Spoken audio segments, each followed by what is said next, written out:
Hi friends, शुभ सकाळ।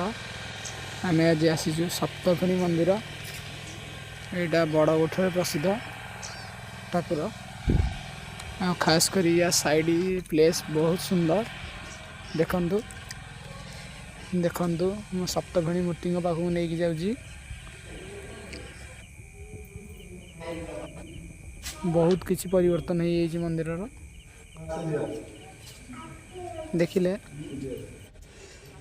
चलतु आगू जावा देखा अर्धनारीश्वर शिवंकर जो अर्धनारीश्वर रूपटा देखंतु।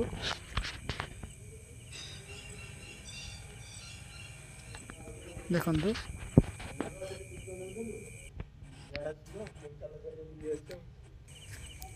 एटा देखंतु एटा मंदिर चारिपार्श्वटा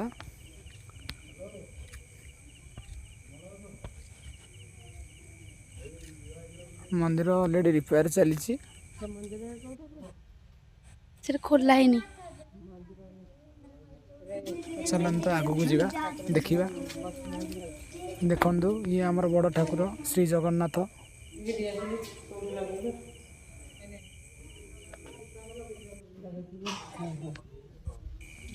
मंदिर परिवेशटा बहुत सुंदर लगुच। आपण केमती लगुच आप कमेंट करी कहतु।